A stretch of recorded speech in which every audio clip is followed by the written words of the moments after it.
వరంగల్ జిల్లా నర్సంపేట పట్టణంలో మున్సిపల్ ఎన్నికల ప్రచారం ఊపందుకుంది. పట్టణంలోని 9వ వార్డులో కాంగ్రెస్ పార్టీ కౌన్సిలర్ అభ్యర్థి బండి ప్రవళిక విస్తృతంగా ప్రచారం నిర్వహించారు.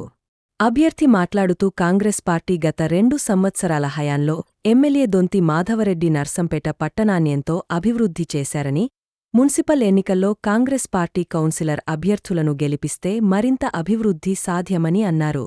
బండి ప్రవళిక 9వ వార్డు నుండి కౌన్సిలర్ అభ్యర్థిగా నిల్చున్నాను. కాంగ్రెస్ తరపున దొంతి మాధవరెడ్డి ఆధ్వర్యంలో పట్టణం అభివృద్ధి జరుగుతుంది. మనకిచ్చిన వాదన ప్రకారం అన్నీ చేస్తున్నారు కాంగ్రెస్ ప్రభుత్వం. రేషన్ బియ్యం అయినా, కరెంటు బిల్ అయినా, ఉచిత బస్సు అయినా అన్నీ ఇస్తున్నారు ఈ రెండు సంవత్సరాల హయాంలో. ఇంకా 3 సంవత్సరాలు మన గవర్నమెంట్ ఉంది కాబట్టి పనులన్నీ చేసుకుందాం, పట్టణ అభివృద్ధిలో భాగ్యమవుదాం. నాకు ఓటేసి గెలిపియండి. 9వ వార్డు తరపున చేయి గుర్తుకే మన ఓటు. నమస్కారం. గత 2 సంవత్సరాల కాలంలో కాంగ్రెస్ పార్టీ అధికారంలోకి వచ్చినటి నుంచి గౌరవ దొంతి మాధవరెడ్డి గారి నాయకత్వంలో నర్సంపేట నియోజకవర్గం అన్ని రంగాల్లో అభివృద్ధి చెందుతూ ఉన్నది. 2024 ఎన్నికల్లో ఇచ్చినటువంటి హామీలన్నింటినీ కూడా ఒకటొకటిగా మరి వాటిని పూర్తి చేసుకుంటూ రావడం జరుగుతూ ఉంది.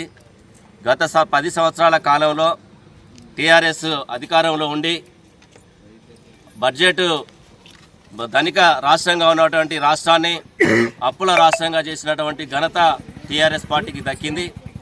ఈనాడు కాంగ్రెస్ పార్టీ అధికారంకి వచ్చిన నాటి నుంచి మరి లో బడ్జెట్ ఉన్నప్పటికీ, అప్పుల రాష్ట్రంగా ఉన్నప్పటికీ, మరి ఏదైతే మనం వాగ్దానాలు చేసినామో వాగ్దానాలు అన్నింటినీ కూడా పూర్తి చేయాలన్నటువంటి ఆలోచనతోటి మరి బస్సు ఫ్రీ కానీ, మహిళలకు బస్సు ఫ్రీ కానీ, ఉచిత బియ్యం కానీ, సన్న బియ్యం కానీ, రేషన్ కార్డులు కానీ, గ్యాస్ సబ్సిడీ కానీ, మరి అనేక సంక్షేమ కార్యక్రమాలు, మరి పేదలకు ఇండ్లు కానీ అనేక సంక్షేమ కార్యక్రమాలు చేస్తూ నర్సంపేట నియోజకవర్గంలో మరి నర్సంపేట పట్టణంలో మరి వాడవాడకు గల్లీకి మరి రోడ్లు, మరి సైడ్ కాలువలు మరి అన్నీ కూడా వేయడం జరుగుతూ ఉంది.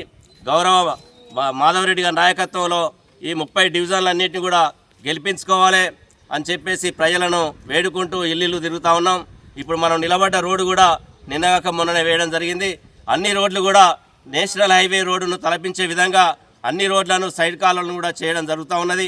గత 10 సంవత్సరాల టీఆర్ఎస్ పాలన లోపల మున్సిపాలిటీని మొత్తం ఒక చెత్త మున్సిపాలిటీగా చేసినటువంటి ఘనత టీఆర్ఎస్ పార్టీకి దక్కింది.